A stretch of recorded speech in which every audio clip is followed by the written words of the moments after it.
Bismillahirrahmanirrahim. Assalamualaikum warahmatullahi wabarakatuh. Innal hamdalillah nahmaduhu wa nasta'inu wa nastaghfiruhu wa nastahdihi wa na'udzu billahi min shururi anfusina wa min sayyiati a'malina. May yahdihillahu fala mudilla lahu wa may yudlil fala hadiya lahu. Wa asyhadu an la ilaha illallah wahdahu la syarika lahu wa asyhadu anna sayyidina Muhammadan abduhu wa rasuluhu.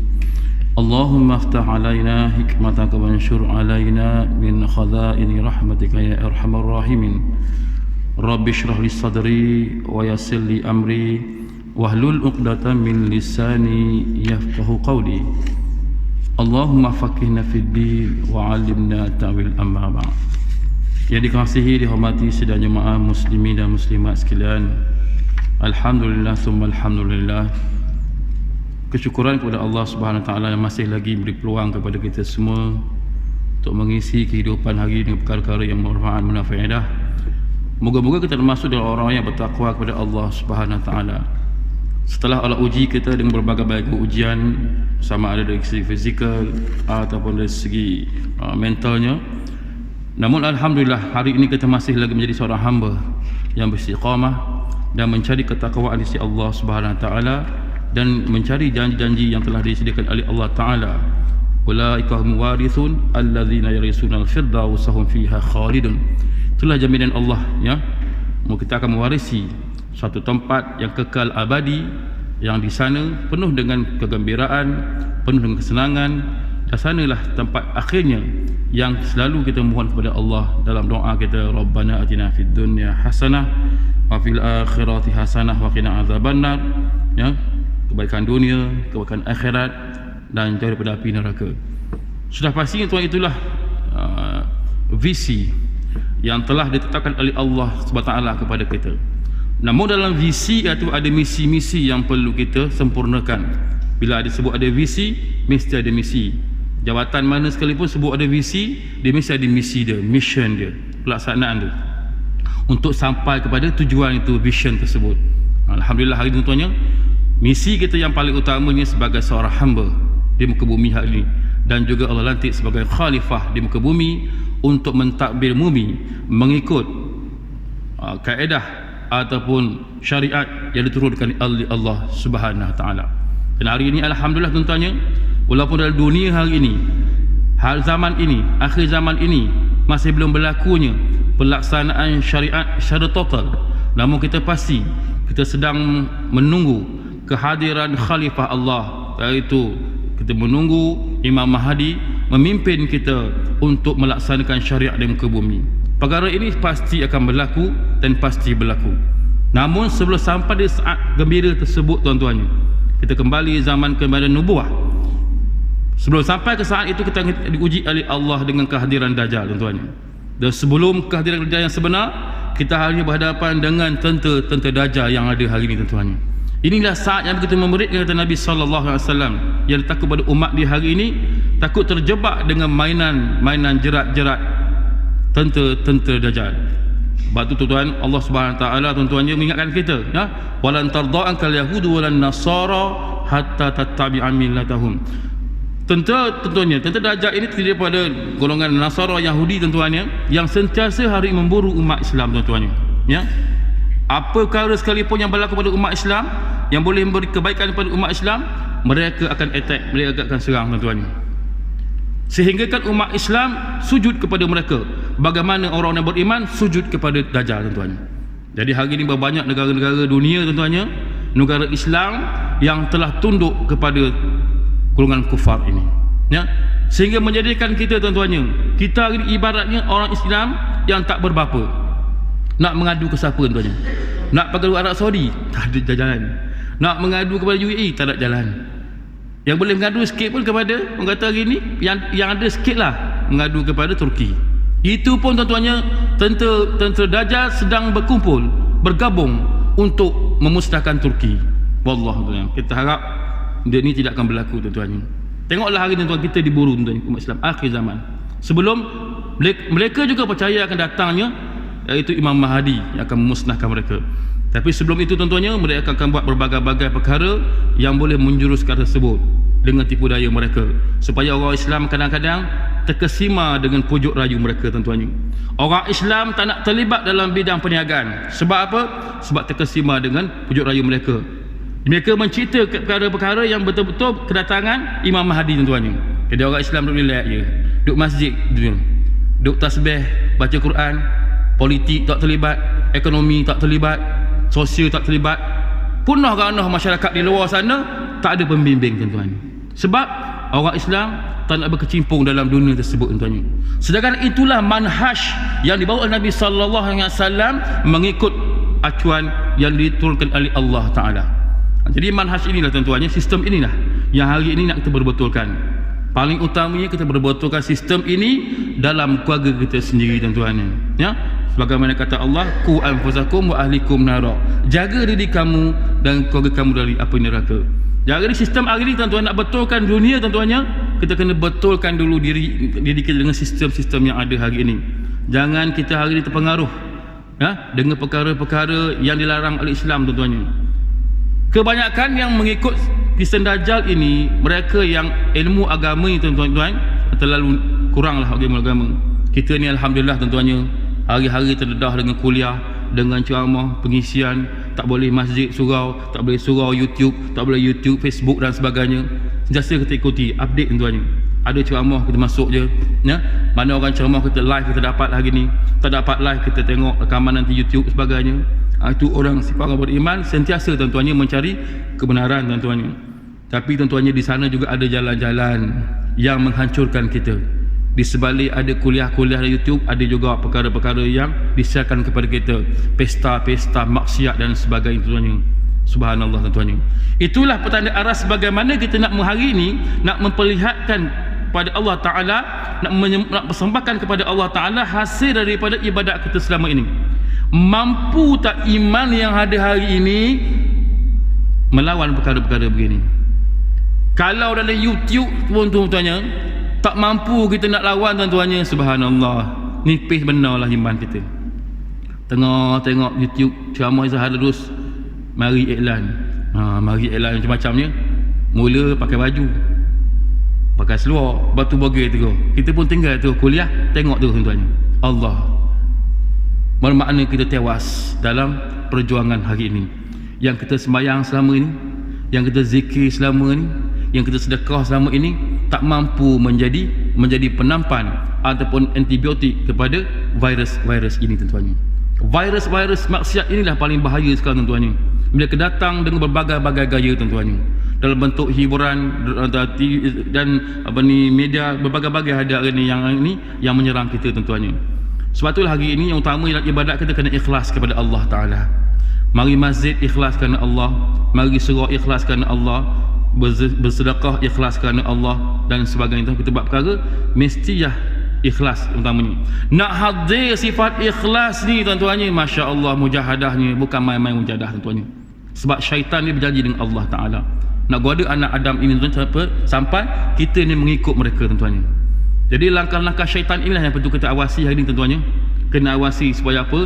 Kita semayang hari ini tak letih saja, kita sedekah hari ini tak rugi tuan-tuannya, kita berzikir hari ini tak melelahkan saja, tak menghilangkan kebosanan dan sebagainya. Biarlah benda ini berkesan pada diri kita semua tuan-tuannya. Sebab kita hari ini tuan-tuannya, kalau kita lihat bagaimana Nabi menyampaikan kepada kita yang disuruh oleh Allah SWT, Nabi menyampaikan berbagai-bagai janji-janji yang Allah berikan kepada kita, yang Allah janjikan kepada kita, ya. Utamanya janji Allah itu perkara-perkara yang mengembirakan orang yang beriman tuan-tuannya. Kita hari ini kita mengakui keimanan kepada Allah Subhanahu Wa Taala, kita kena pastikan tuan-tuannya, di sana ada perkara-perkara yang menjadi tuan-tuannya, yang menjadi ikutan kepada kita, panduan kepada kita, bagaimana Nabi menyampaikan kepada kita perkara-perkara yang disuruh oleh Allah Taala, sehingga perkara itu menjadi janji Allah kepada kita, berita gembira. Allah menghalang kita daripada perkara maksiat. Kita melakukan ibadat hari ini, perkara itu menjadi benteng kepada kita untuk mendapat janji Allah Subhanahu Wa Taala tuan-tuannya. Sebab tu hari ini beruntung orang memahami Al-Quran, orang yang melaksanakan Al-Quran dalam hidup mereka tuan-tuannya. Ya, dia memahami ayat-ayat Allah Taala, mentadabbur Al-Quran tuan-tuannya, dia mengamalkan ayat Allah sehingga kehidupannya mengikut seperti mana sebiji dalam Al-Quran tuan-tuannya. Itulah jalan-jalan yang dibawa oleh Nabi SAW. Jadi sifat orang beriman tuan-tuannya, pastinya mendapat berita baik daripada Allah Subhanahu Wa Taala. Ya, biarlah hari ini kita melaksanakan syariat Allah, perkara yang disuruh oleh Allah Taala, memberi kesan kepada jiwa kita tuan-tuannya. Sebab tu kita lihat hari ini Allah uji kita tuan-tuan dengan ujian COVID-19. Terlihat sikit bagaimana COVID-19 hari ini yang dibenarkan oleh Allah Taala, diizinkan oleh Allah berlaku atas perkara nak menunjukkan bahawa apa yang disampaikan oleh Nabi SAW itu untuk keselamatan orang beriman dunia dan akhirat. Rugilah orang-orang yang bagaimana Nabi menyampaikan pesanan ini, dia tidak ambil iktibar daripada pesanan tersebut, ya, hanyalah digunakan sebagai ritual semata-mata. Orang puasa sunat, kita puasa sunat, orang sedekah, kita sedekah. Di sebalik hakikat yang disampaikan oleh Nabi SAW, kita tidak memahami tuan-tuannya. Kita menjadikan sebagai ikutan semata-mata tuan-tuannya. Jadi hari ini tuan-tuannya, saya nak cerita bagaimana kajian daripada University of Southern di California tuan-tuannya. Dibuat kajian bagaimana kajian tentang orang-orang yang berpuasa tuan-tuannya. Benarlah apa yang Nabi sabdakan tuan-tuan dalam hadis, ya. Nabi mengajak kita tentang bagaimana Nabi mengatakan hadis. Nabi mengatakan bahawa bagaimana orang yang berpuasa, ya, 3 hari berturut-turut beri kesan kepada kesihatan kita tuan-tuannya. Hadis ini dikaji oleh University California. Bagaimana dia nak kaji, nak ketahui kesan daripada apa yang disuruh Nabi SAW. Jadi perkara ini berlaku tuan-tuannya. Bagaimana dia buat kajian, bagaimana Nabi mengetahui perkara ni COVID ini berlaku ketika zaman Rasulullah lagi 1004 tahun dulu. Apakah Nabi tidak mengetahui akan berlaku kepada umat dia? Datangnya pada macam mana kepada umatnya? Dan Nabi juga memberitahu kepada solution berkenaan dengan apa yang kita hadapi hari ini. Beruntunglah orang-orang tuan-tuannya mengamalkan apa yang diajar oleh Nabi SAW tuan-tuannya. Sebab tu kajian tuan-tuannya, dibuat kajian, ya. Dibuat kajian puasa, macam mana orang puasa 3 hari ini memberi kesan kepada sistem badan kita tuan-tuannya. Jadi Profesor Walter daripada universiti ni buat kajian. Dia buat kajian bagaimana dia buat kajian 3 hari berturut-turut berpuasa tuan-tuannya. Maknanya formula yang dipakai 18-6. 18 tak makan, 18 jam tak makan, 6 jam tak makan tuan-tuannya. Dibuat kajian sehingga kan 6 bulan kajian ini. Maknanya setiap bulan dia berpuasa 3 hari. Setiap bulan puasa 3 hari. Lalu puasa mana yang kita nak laksanakan 3 hari ni? Yang sunat kita dah Isnin, Khamis. Ni berpuasa turut-turut 3 hari tuan-tuan. Ini buat kajian tuan-tuan. Dia ambil pada hadis ini. Jadi kajian ini mereka temui tuan, bagaimana orang berpuasa setiap bulan 3 hari ni berturut-turut. Formula 18-6 tadi, kalau kita kira tuan-tuan, 18-6 18 jam. 18 jam kita tak makan. Kalau kita berpuasa, bersahur pukul 5, kita makan pukul 7 maghrib, 18 jam. Jadi 6 jam tak makan tuan-tuan. Bukannya hari-hari, sebulan 3 hari. Apa kesan dia? Apa kesan dia? Kajian dia, Masya Allah tuan-tuan. Orang bukan Islam dia kaji tuan-tuan. Bukan sahaja syariat Allah Ta'ala yang difadukan kepada kita, tapi juga perkara yang sunat yang diajar oleh Nabi SAW. Masya Allah. Ini solution untuk kita yang nak hadapi COVID ini tuan-tuan. Masya Allah. Jadi ulama memperakui apa yang mereka buat kajian. Jadi mereka temui tuan-tuannya, temui apa? Tubuh manusia ni mampu menyingkirkan sel-sel beracun yang rosak, yang membebani sistem kekebalan tubuh kita. Dan sistem kekebalan menjadi lebih efektif untuk lawan serangan virus. Mana 3 hari kita puasa setiap bulan berturut-turut, dia akan membina sel-sel baru yang kuat, sistem imun, untuk menyingkirkan yang rosak dalam badan kita. Kesan daripada kehidupan kita tuan-tuan. Tak ada makanan ataupun sebagainya tuan-tuan. Jadi maknanya tentera baru datang untuk melawan tentera yang lemah. Masalah kita dalam badan kita banyak tentera yang lemah. Mari campak kita kena, mari kudi buta kita kena. Mari apa ni? Sikit-sikit sesemua kita kena, sebab lemah sistem imun kita.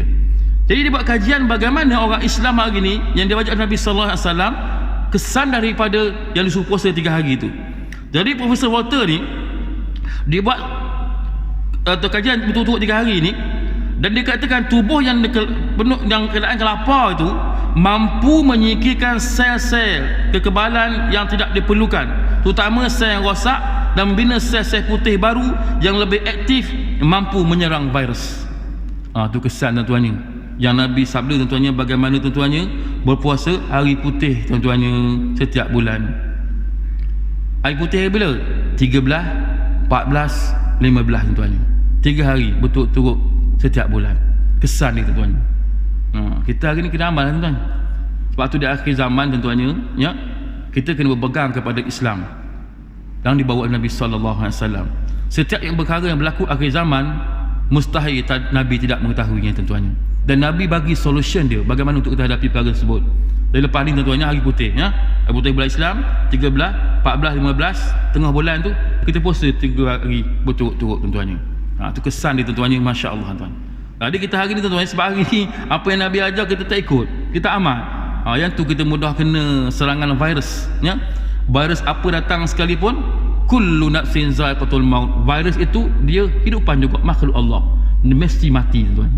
Jadi kaedah Islam ajar bagaimana untuk mematikan virus ini masuk dalam badan kita, bagaimana sistem imun kita boleh diperkuatkan dengan puasa 3 hari berturut-turut setiap bulan. Jadi setiap bulan badan kita sentiasa produce virus yang baik, yang bagus tuan-tuan. Campur lagi tuan-tuan dengan solat tahajud, masya-Allah. Waktu sujud itu, ketika itulah ketumpatan udara yang terbaik yang masuk dalam badan kita tuan-tuan, untuk menyegarkan badan kita. Jadi hari ini ada solution dalam Islam. Cuma kita kena aplikasi lah, kita kena amalkan, kita kena buat tuan-tuannya, ya, kena buat supaya apa, kita hari ini tuan-tuannya dapat kebaikan, ya, dapat menghadapi dunia hari ini, ujian yang ada hari ini dengan penuh tuan-tuan, dengan penuh istiqamah datang ke rumah Allah. Sebab tak datang rumah Allah sikit je, sesema, sakit hidung, sakit kaki, sakit kepala, sikit je. Tapi itulah untuk menjustifikasikan kemalasan kita datang rumah Allah. Bukan kita semua orang lain tuan, kita alhamdulillah. Kita walaupun sikit-sikit semua datang juga, alhamdulillah. Tapi ini Covid tuan-tuannya kena ikut SOP lah, ya, supaya tuan-tuan dapat kita kebaikan. Jadi bagaimana Nabi tahu tuan-tuan, ya, pentingnya cara puasa ini. 14 tahun. Cara itulah Nabi tunjuk kepada kita puasa hari putih setiap bulan 3 hari, 13, 14 dan 15. Kata profesor lagi, ketika kelaparan, sel menjadi lebih tahan terhadap stres, dan juga dapat melanjutkan usia kita, kata dia. Itu kajian, ya. Orang bukan Islam ni memang contohnya setiap kajian dia kaitkan dengan usia. Dia nak usia tu mesti lebih lanjut. Dia nak usia dia tu tua tu lanjut tuan. 100 lebih, 200, kalau boleh 1000 tahun dia nak hidup. Kajian dia mesti kena tempat tu. Apa makanan sunnah dikaji pun mesti dikaitkan dengan usia tuan-tuannya. Kita tidak. Kita kaitkan dengan amal ibadat tuan-tuannya, ya. Apa guna 1000 tahun hidup kalau tak sembahyang tuan-tuannya? Kata kumpulan penyanyi, ya. Apa makna hidup kalau 1000 tahun hidup tak sembahyang? Itulah orang-orang bukan Islam tuan-tuannya yang tak beriman kepada Allah. Dia nak tuju kepada hidup lama. Sebab nak gembira, nak happy, nak enjoy, duit banyak, harta banyak, bila lagi kan. Kita tidak orang Islam, kita matlamat kita, vision kita, ya, vision kita hasanah dunia, hasanah akhirat, dan jauh daripada api neraka tuan-tuan. Itu vision kita. So nak sampai kepada vision sebagai seorang hamba, kita mestilah hidup berpandukan kepada kitabullah dan sunnah Rasulullah sallallahu alaihi wasallam. Itulah kelebihan orang Islam tuan-tuan. Sehingga buat kajian dia, ya, dikata seluruh sistem kekebalan tubuh, ya, dibangun, dibina semula hanya dalam masa 3 hari. Dalam masa sebulan tuan-tuan, dibangun balik sistem imun kita 3 hari. Kita tidak cari vitamin daripada China, vitamin Amerika, vitamin Rusia, berbagai vitamin di rumah kita. Rak rumah kita penuh dengan vitamin tuan-tuan. Allah. Padahal mudah je Nabi ajar. Setiap bulan puasa hari putih 3 hari. Allahu akbar. Tu vitamin yang paling mujarab tuan-tuan. Sebab itulah kayanya Allah tuan-tuan, ya. Nak masuk syurga ni tuan-tuan bukan syarat kaya ke tidak, ya. Syaratnya takwa pada Allah Taala.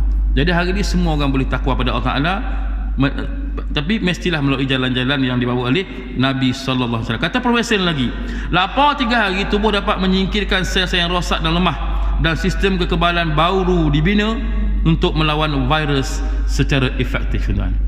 Inilah lebih kelebihan berpuasa setiap bulan 3 hari putih tuan-tuannya. Jadi hari ini pandemik yang ada hari ini tuan-tuan, insya-Allah dapat kita atasi dengan hari ini, dengan yang ada hari ini pada kita, iaitu puasa setiap bulan 3 hari insya-Allah. Jadi insya-Allah tuan-tuan ni tengok 3 hari 13, 14, 15 kita tengok, kejutkan anak-anak, kejutkan isteri semua berpuasa setiap bulan. InsyaAllah tuan, sistem imun kita, kekebalan itu kan kuat dan boleh menghadapi virus-virus yang datang secara menjadi ataupun konspirasi yang datang kepada kita tuan-tuannya. Sebab perkara ini tuan-tuannya, setiap yang bernyawa tu pasti mati. Virus itu dia adalah makhluk Allah, datanglah banyak mana sekalipun, pasti tuan-tuan benda itu boleh kita atasi dengan apa yang telah diajar Nabi sallallahu alaihi wasallam. Apa yang saya nak kongsi hari ini tuan-tuan, bagaimana 7 sifat beriman, orang beriman yang akan dapat berita baik daripada Allah Subhanahu Wa Taala. Moga-moga ibadah kita selama yang kita buat selama ini tuan-tuannya, kita mendapat berita baik daripada Allah Subhanahu Wa Taala. Sebab tu Nabi sallallahu alaihi wasallam diperintahkan oleh Allah supaya sampaikan berita gembira kepada orang yang beriman.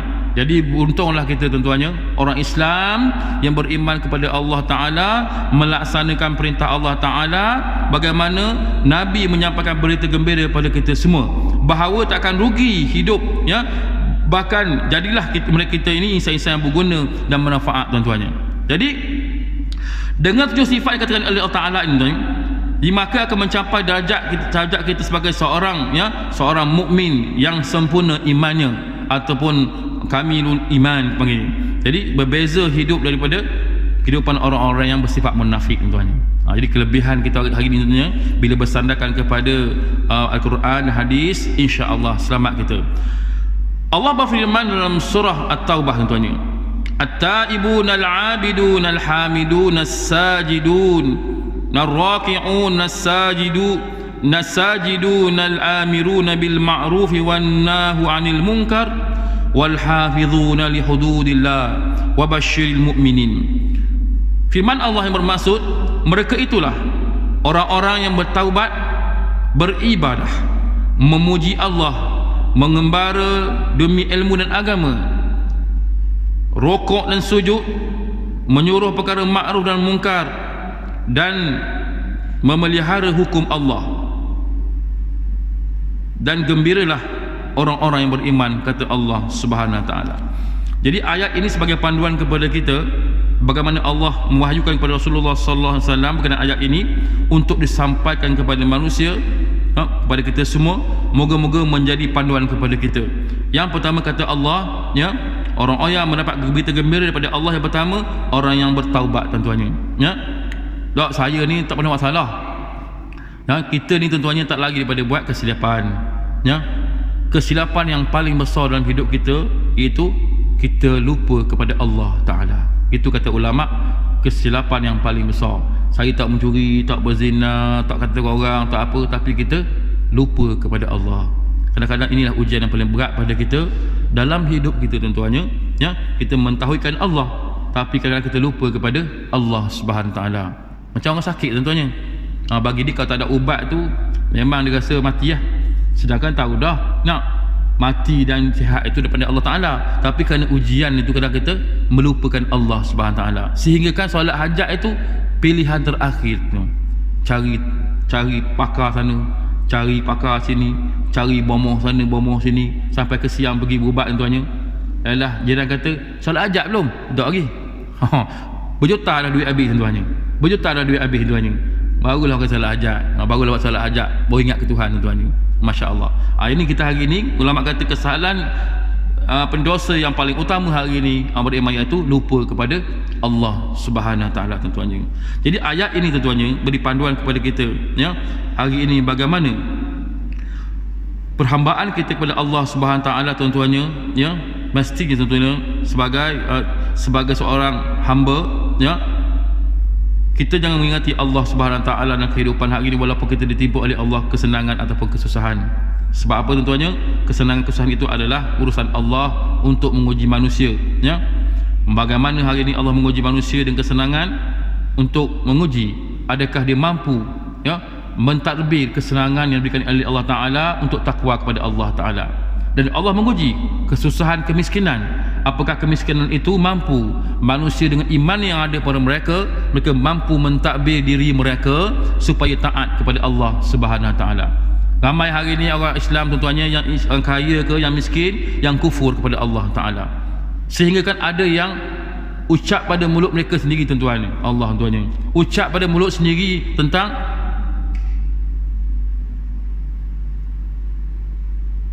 marahnya dengan apa yang berlaku pada mereka. Saya pernah jumpa tuan-tuannya, ada orang dia marah tuan-tuannya, dia sakit, berubat tak baik, dia tak nak semayang dia tak nak semayang sampai mati tak semayang tuan-tuannya.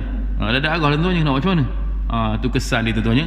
Sebab tu hari ni kita tuan-tuannya ingatlah, dalam hidup kita hari ini apa urusan sekalipun, sandaran utama adalah Allah Subhanahu Wa Taala. Sebab tu orang zaman dulu tuan-tuannya nak ajar anak-anak dia, tok guru nak ajar murid-murid dia supaya sentiasa di mulut basahi dengan kalimah Allah. Apa yang berlaku mestinya sebut kalimah Allah. Tak kiralah terlanggar pokok ke, terlanggar kaki sadung ke, atau barang jatuh je, Allahu Akbar, Allahu Akbar. Ingat Allah Taala.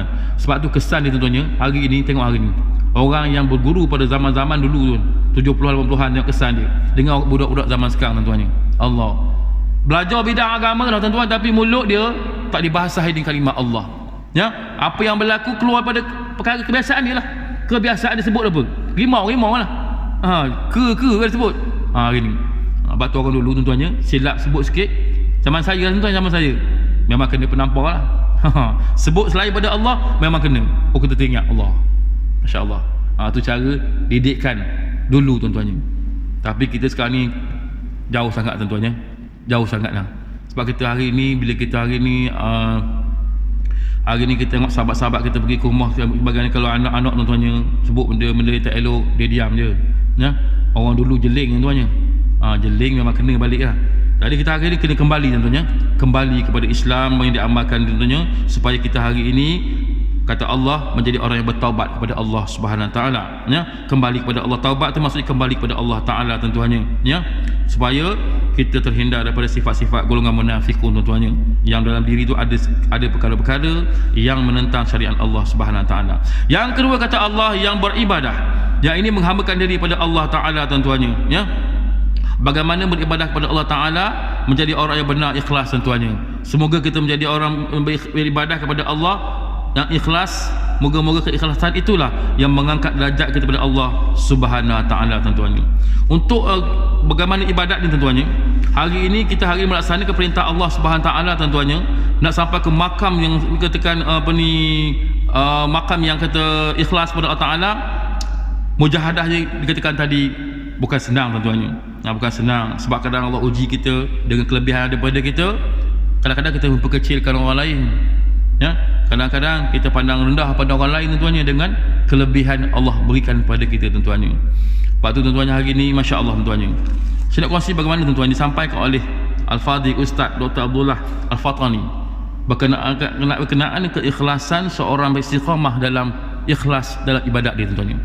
Beliau menceritakan bagaimana di Arab Saudi, di Saudi Arabia sana ya, ada seorang lelaki tuan-tuannya yang dia ni tak semayang, tak puasa, dia tak melaksanakan syariat Allah tuan-tuannya. Dia nak cerita, dan seorang lelaki ni duduk sekampung dengan seorang syekh tuan-tuannya, seorang ulama. Jadi syekh ni tuan-tuannya, dia ni selalu bermimpi tentang pemuda ni. Pemuda ni tak semayang, tak puasa, tapi dalam mimpi dia tuan-tuan, satu hari dia mimpi pemuda dia datang dalam keadaan muka berseri tuan-tuannya. Sebab tu kita kalau dengan ulama jangan jadi musuh. Sebab tu kalau ulama tuan-tuannya, jangan kita malukan dia, jangan kita menghina dia tuan-tuannya. Ramai hari ni orang menghina ulama. Ramai orang ini memusuhi ulama tuan-tuannya, melabelkan ulama berbagai-bagai label. Ulama politik lah, ulama cari makan lah, ulama jawatan lah. Kalau kita memusuhi mereka tuan-tuannya, bagaimana tuan-tuannya kita nak dapat kelebihan yang Nabi mengatakan al-ulama warasatul anbiya, pewaris Nabi sallallahu alaihi wasallam ya. Dengan ilmu yang ada pada kita tuan-tuannya, dengan ilmu ulama ni ada hari ni tuan-tuannya ya, jauh sangat beza ni tuan-tuannya. Dahlah kita ilmu kurang tapi kita menghina dia pula tuan-tuannya. Ulama buat kerja ni bukannya secara betul-tuli bersandarkan kepada Quran dan hadis Nabi sallallahu alaihi wasallam ya, atas masalah umat hari ini tuan-tuannya. Jadi ramai orang ini dalam Facebook, ramai kita baca tentunya, bukan Islam, orang Islam sendiri yang menghina ulama tuan-tuannya. Ni di kampung ni syekh ni, tok syekh ni dia mimpi ni budak ni tak semayang, tak puasa, tapi dalam mimpi datang muka berseri, pakai jubah, pakai kopiah, muka bercahaya. Mimpi hari pertama, dia biarkan lagi, ni mainan tidur dia tu. Besok mimpi pula benda yang sama tuan-tuannya. Datang pula pemuda ni, kenal sangat dah dia ni, semayang tidak, tapi muka berseri-seri, bercahaya muka dia. Dia abaikan lagi kali kedua. Ketika datang lagi mimpi tuan-tuannya, datang mimpi lagi, dia jadi pelik ni. Dia pergi jumpa dengan tok guru dia. Jumpa tok guru dia tanya, ni Dr. Abdullah berceritakan, dia jumpa tok guru dia kata, kamu bawa pemuda ni, kamu taja dia pergi buat umrah ni. Mana buat pandangan para ulama tuan-tuannya, yang kita pun tak tahu kaitan dia tuan-tuannya. Pandangan orang-orang berilmu tuan-tuannya, pandangan berilmu ya. Sebab tu kita hari ni tuan-tuannya, pandangan orang ulama berilmu ni beza dengan pandangan orang-orang yang hari ni ada karakter sebagai orang-orang VIP tuan-tuannya ya. Pandangan dia pandang kepada material semata-mata ya, tapi pandangan ulama berpandukan pada ilmu mereka tuan-tuannya. Dia kata, kamu ambil pemuda ni, kamu bayari dia, taja dia, kamu pergi umrah. Jadi Tok Syekh ni pergi hujung kampung, jumpa pemuda ni. Dia pergi, dia jumpa, dia kata assalamualaikum dia. Dia kata dia jumpa pemuda ni, dia kata, Tok Syekh kata, aku nak ajak kamu pergi umrah, boleh tak? Dia, pemuda ni pelik lah. Saya tak erti kita, tak erti umrah ni. Kata tak erti umrah, semayang pun tak, dia kata. Dia kata Tok Syekh ni, Tok Syekh ni tak apa, kata, tak apa, aku ajar kamu. Dia tu tak mau pergi lah, kata. Teruk, dia rasa hina diri dia tuan-tuan. Allahu Akbar tuan-tuan. Orang yang mendapat kelebihan di sisi Allah rasa hina diri dia. Orang yang dekat dengan Allah, dia tu dekat dengan Allah, yang menghinakan diri dia. Hari ni tuan-tuannya, Allah, Masya Allah, semua orang nak membanggakan diri tuan-tuannya. Kelebihan dia semua kelebihan. Semua sampai kelebihan dia belaka tuan-tuannya. Dia tahu syariat kata apa? Dia kata, segala perbelanjaan kamu, makan minum kamu, tiket apa semua aku bayar. Bila kau beritahu orang miskin tuan-tuannya, orang miskin, bila sebab kita kena bayar tuan-tuannya, Allah. Macam kita lah, duduk kedai kopi, datang YB, jom pergi umrah, saya bayar semua. Walaupun tak tahu umrah tu macam mana, tak pernah belajar, mesti kau benak kan. Kalau tak kau benak memang rugi sangat lah. Dia tak apa, aku ajar semua kamu. Jadi dalam masa sebulan tuan-tuannya, Tok Syekh ni ajar dia semayang, macam mana umrah tuan-tuannya. Akhirnya bawa lah pergi umrah tuan-tuannya. Buat umrah di sana tuan-tuannya. Bila sampai buat hari akhir umrah tu, hari akhir tu dia ada tawaf wida' tuan-tuan. Tawaf perpisahan tuan-tuan. Wajib tu. Jadi tempat tawaf perpisahan tu ke lah nak balik ya. Sebelum balik tu dia minta dengan Syekh. Dia kata, Tok Syekh boleh tak saya nak sembahyang sunat belakang makam, dia kata. Dia sembahyang sunat belakang makam tuan-tuan. Masya-Allah. Ketika dia sembahyang belakang makam tuan-tuan, Syekh tunggu. Syekh nak tunggu. Ketika mana dia sujud terakhir dalam solat tuan-tuan, sujud lama sangat. Tok Syekh ni pusing dah. Lama betul budak ni. Minta benda hajat tau. Nak kaya ke nak apa tau. Lama sangat. Tok Syekh pergi dekat dia tuan-tuan. Pergi dekat, tepuk-tepuk dia, kalau terbalik budak ni, muda ni. Rupanya dia telah meninggal dunia ketika dalam sujud yang terakhir tuan-tuannya. Maknanya tuan-tuannya, dia mati ketika dalam Masjidil Haram tuan-tuannya. Dia mati dalam keadaan wudu. Dia mati selepas dia tawaf. Dia mati di belakang makam. Dia mati dalam semayang. Dan dia mati dalam husnul khatimah. Jadi Tok Syekh ni pelik benar. Ya, semayang colah, tak semayang semua ni. Bila pergi umrah sekali, mati dalam keadaan husnul khatimah. Apa rahsianya?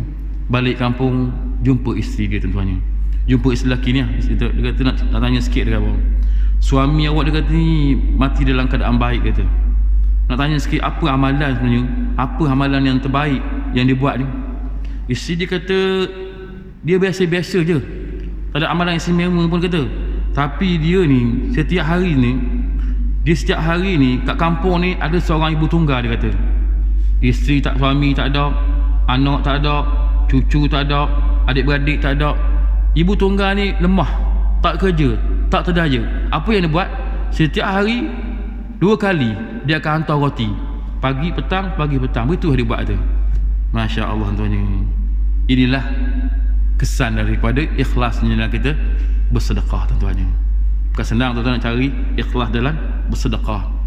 Allah mengangkat darjat ni tuan-tuan, mati dalam keadaan husnul khatimah. Jadi kita pergi tuan-tuan hari ni, ya, mari masjid hari-hari. Walaupun sikit-sikit tu jangan lupalah tabung masjid tu. Jangan lupa, jadi wajib pada kita. Benda itu disuruh dia galakkan oleh Nabi sallallahu alaihi wasallam, jangan lupa. Tapi sedekah ni bukan bentuk duit ya tuan. Mari masjid senyum pun alhamdulillah tuan-tuan. Nah, senyum, orang sebut assalamualaikum, senyum, cukup baik. Senyum itu bersedekah. Ini tuan-tuannya sahabat bersalam, Allah. Tak nak senyum langsung tuan-tuannya. Dah mulalah timbul perasaan. Mana dia ni? Benci ke aku ke? Tak suka ke aku ke? Tu dalam rumah Allah tuan-tuannya. Jadi kita hari ni kena praktikkan benda ni tuan-tuannya, bahawa sedekah ini satu jalan bagaimana sedekah, semayang, baca Quran tuan-tuannya, kita kena amalkan terus dengan ikhlas kepada Allah Ta'ala. Jangan sampai sedekah kita, jangan sampai semayang kita, jangan sampai tuan-tuan infak apa dibaca Quran kita menjadi perkara yang dimurkai oleh Allah Subhanahu Wa Ta'ala. Sebab kita melupakan Allah. Bila kita melupakan Allah, dia katakan dosa besar, dosa yang paling besar beriman, lupakan Allah bagaimana? Bila ada kesombongan, riak dalam diri kita tuan-tuan. Bila sombong ada, riak ada, memang kita melupakan Allah. Sebab itu adalah pakaian Allah Subhanahu Taala, itu adalah hak Allah, bukan hak kita. Sebab tu hati-hati tuan-tuannya dengan kehidupan kita, jangan ada sifat sombong. Bermakna kata ulama, bila mana sifat sombong, riak diri kita, kita melupakan Allah Subhanahu Wa Taala. Jadi tuan-tuannya nak amal perkara ni cakap mudah tuan-tuannya. Cakap mudah, tapi kita istiqamah datang masjid dengan kuliah, insya-Allah tuan-tuannya. Insya-Allah moga-moga kita beribadah tuan-tuannya yang mendapat kebaikan pada diri kita dunia akhirat. Yang ketiga kata Allah Subhanahu Taala, orang yang memuji, yang berzikir. Ya, sebab nikmat Allah tak putus-putus tuan-tuannya. Sebab tu kita kena selalu berzikir, memuji Allah Ta'ala. Alhamdulillah, subhanallah tuan-tuannya, Allahu Akbar, ya. Sebab tu dalam semayang kita berzikir pada Allah. Lepas semayang janganlah kita culah nak berzikir pada Allah. Assalamualaikum terus cabut tuan-tuannya, ya. Tak ada berzikir, tak ada baca doa tuan-tuannya. Sibuk mana sekalipun, carilah sedikit masa untuk kita memuji Allah Subhanahu Ta'ala. Dah di luar payah, dalam semayang pun payah tuan-tuannya, ya. Betul tuan-tuannya, berzikir atas motor boleh, berzikir, berdoa atas motor boleh, tapi afdalnya kata Nabi, iaitu ketika mana lepas beribadat, lepas solat tuan-tuannya. Itulah kita hari ini tuan-tuannya, sama-samalah kita praktikan apa yang diajar Nabi yang terbaik tuan-tuannya, ya. Sebab berzikir ni tuan-tuannya, masya-Allah, memuji Allah Taala ni tuan-tuannya, ya. Memang Allah tu layak dipuji, ya. Kalau kita orang Islam tak memuji Allah, nak harap kepada orang bukan Islam lagi lah mereka tak memuji Allah Subhanahu Wa Taala. Jadi sebab itulah kita hari ini, bagaimana Allah menjadikan kita orang Islam, orang mukmin beriman, supaya kita bukan saja kita mengenalnya, tapi juga Allah nak kita memujinya tuan-tuannya. Itulah hakikat kejadian insan tuan-tuannya, ya.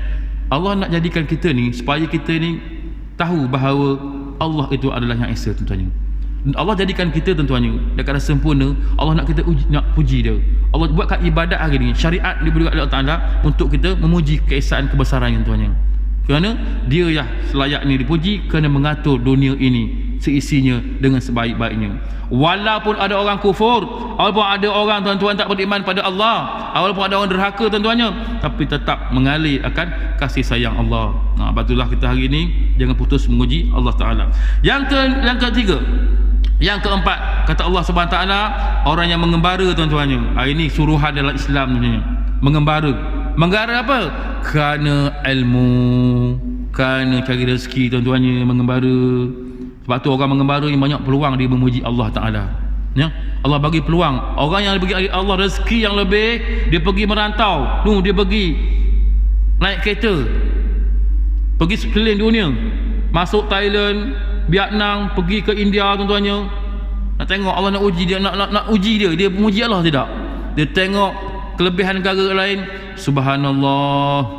Tengok negara lain, subhanallah, maha kaya Tuhan, dia boleh buat berbagai kaya. Bentuk muka bumi Malaysia lain, Thailand lain, Vietnam lain, India lain, Indochina lain sebagai memuji Allah Ta'ala.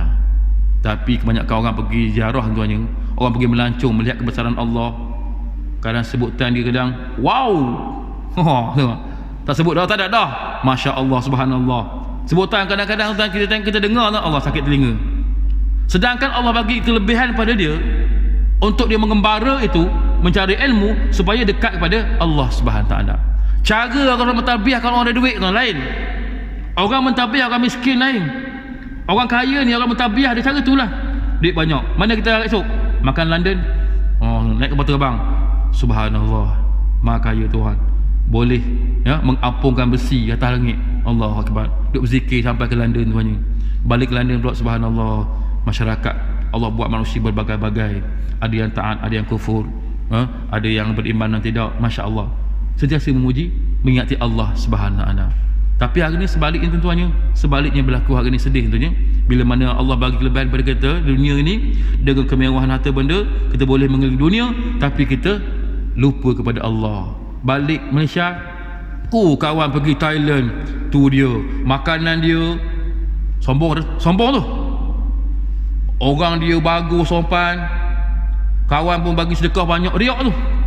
Kita lupa kepada Allah bila mana Allah bagi peluang kita berjalan mengelilingi tempat-tempat yang begini tuan-tuannya. Lepas tu Nabi larang bila kita sampai tempat-tempat dilaknat oleh Allah Ta'ala, jangan kita lama-lama berhenti je.